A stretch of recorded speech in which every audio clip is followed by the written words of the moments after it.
Hello, hi, welcome back to G Connections, where we discuss crossovers that should happen and we tell you the reason why. My name is Sean, and today we're going to talk about two stories we think should be crossovered, and of course we're going to tell you the reasons why they should be crossover.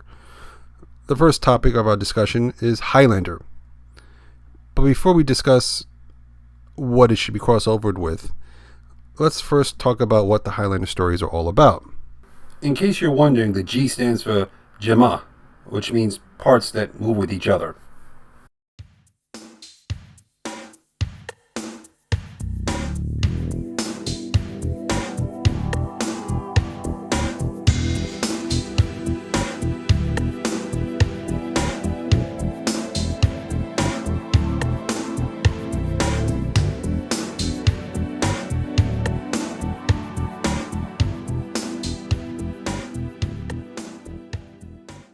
The story of the Highlander starts from the dawn of time, where mortals came and kept moving silently through the centuries, living many secret lives while struggling to reach the time of the gathering, when the few who remain will battle to the last immortal.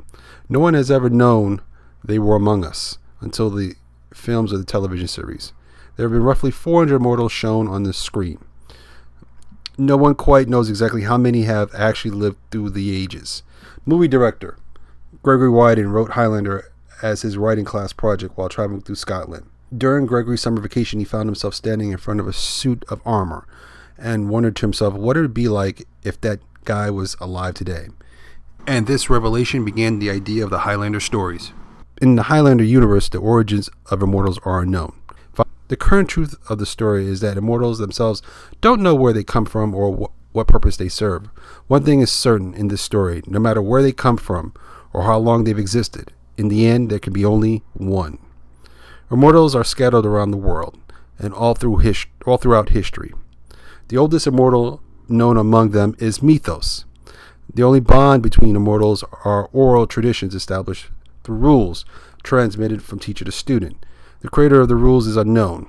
These rules consist of 5 main rules, which nearly all immortals follow. No mortal may fight on holy ground, no matter who regards it as holy. Immortal combat is one-on-one only. Mortals must not learn about immortals. When only a few are left, all immortals will feel drawn to a distant land to fight for the prize.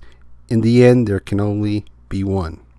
The last one will receive all the power of all immortals who ever lived. The rules dictate that all immortals are to fight and behead each other until only one of them remains. Often this leads to friends dueling friends and even teachers dueling students.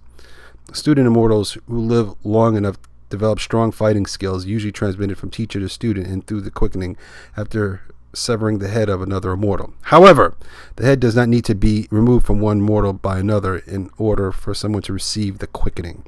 Occasionally, if an immortal is decapitated and a mortal is nearby, he or she will receive the decapitated immortal's quickening.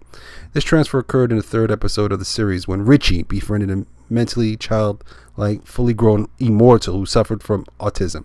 Richie and Duncan thought they would have to remove their new friend from the game entirely. However, the immortal voluntarily laid on the ground next to a railroad track and placed his head on one of the rails for an oncoming train to cut it off. The train decapitated the mortal, and Richie received his quickening. Most immortals are relatively good in nature, similar to immortals. Of these light immortals, some only fight when challenged, some fight to avenge, others fight to protect, and some retire from the game by residing on holy ground. The dark immortals, however, hunt other immortals full-time or cause as much carnage and destruction as possible. The rules forbid the immortals to fight on holy ground. Holy ground is defined as any land or building held sacred by any people in the world. Watcher Joe Dawson mentions that, according to legend, this rule was broken in AD 79 in Pompeii, implying that it resulted in the eruption of Mount Vesuvius and the destruction of the city. The very last immortal still alive at the end of the gathering wins the prize. For the most part, the prize is said to be ultimate power and knowledge. According to Connor McLeod in the first Highlander film, which was meant to be a standalone movie, he states after winning the prize, "I know everything. I am everything. I can love and have children. live and grow old, stated at the end of the first film. In the first episode of the Highlander series, television series, the last one will have the power of all immortals who ever lived, enough power to rule forever. One of the main differences between mortals and immortals are the ability to die naturally and the ability to procreate. Immortals are physically incapable of procreation. As Duncan explained to Richie in season 2, special people can become immortal by suffering their first death, which must be a non-natural death. Immortals grow and age if they don't first suffer a violent death, known as the first death. Once they experience death and become immortal, they will feel the buzz, sensing the presence of other immortals from a reasonable distance. The buzz often gets stronger the closer immortals are to each other, which allows them to sense and attack even when they cannot see the other. The buzz is something felt, not heard. Pre-immortals do not feel the buzz, but fully grown immortals can sense and identify pre-immortals. The buzz is faint and easy to miss. Pre-immortals start triggering the buzz in full-grown mortals when they are dying for the first time. Those who are not yet aware of the meaning of the buzz often experience it as a headache. Immortals have normal susceptibility to things that are fatal in mortals, and they will die only to resurrect shortly thereafter. However, immortals often shrug off injuries that would likely kill normal human beings. Every wound an immortal obtains quickly heals and disappears, except in the neck area, as seen in immortals like the Kurgan in the first live-action movie of the Highlander. The healing process of an immortal works by a small quickening flash across the wound. Immortals cannot regenerate or replace major portions of the body when it's separated from the body. However, the separated portions of the body can be reconnected to the body, provided that the immortal has the pieces and is in the condition to perform the reconnection. Some immortals have different abilities, like the Guardian in Highlander 5, the movie, who had the ability of super speed. In Highlander 3, some immortals had the power of illusion casting. In a TV series, season 5 introduced an immortal that perfected the technique of hypnosis.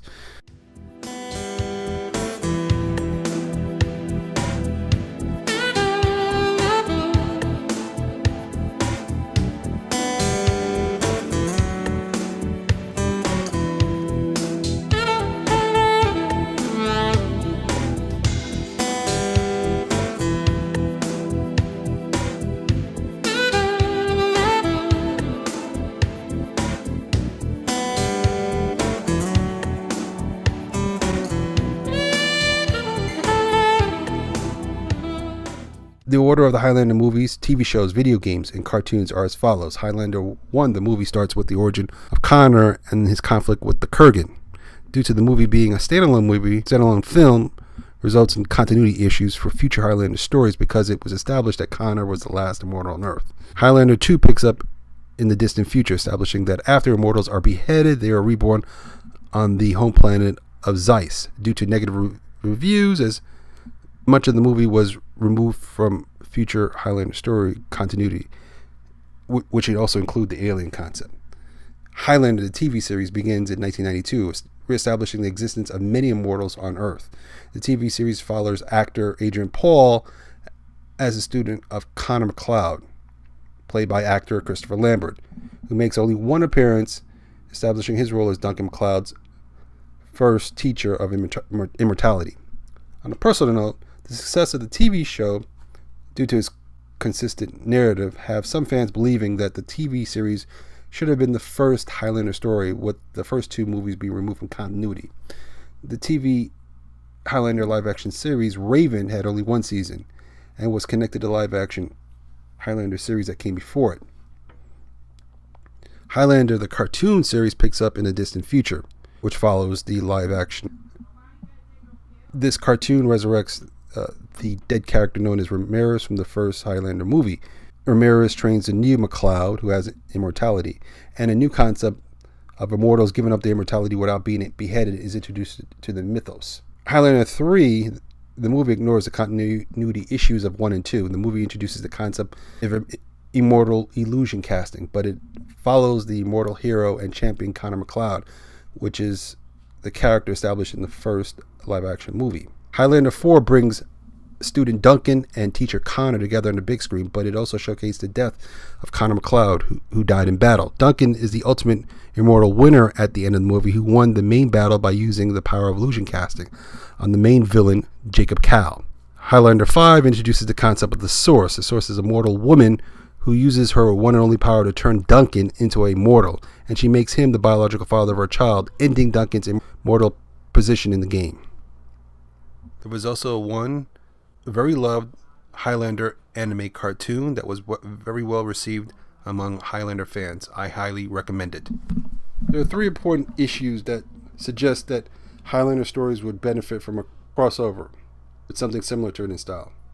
Those 3 issues are repetitive themes on life, overuse of styles, and a cycle of violence that leads to no mystery of interest. Point number 1. The Highlander stories never address the true mystery behind immortality that would lead fans to think what is revealed is nothing past pure chance. Point number 2. The second issue with Highlander is with its overuse of styles, like the long trench coats and the samurai swords, swing swords. It's a repetitive thing in almost every story version of the Highlander, and it's gotten to the point where it's almost expected in almost every Highlander story. The final issue is with the theme of survival. It's a repetitive theme, and self-preservation seems to be how each Highlander story ends, instead of a fight of good versus evil to protect the planet Earth. It more always seems to come down to the survival of one individual. In conclusion, because of these constant repetitive themes and unaddressed questions, we believe Highlander should be crossover with the Mortal Kombat stories. But before we give you the reasons why Mortal Kombat would be the perfect crossover for the Highlander stories, let's discuss what the Mortal Kombat stories are all about.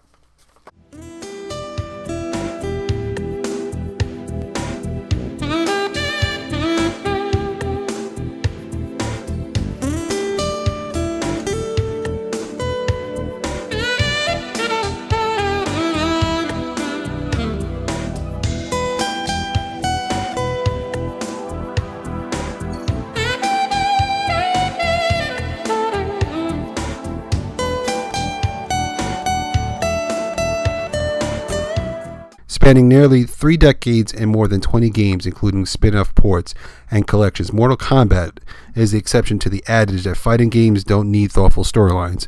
With Mortal Kombat 11 on the store shelves, we thought we'd get you caught up on all the lore you need to know. But first, we need to understand its universe, which is made up of primarily the realms.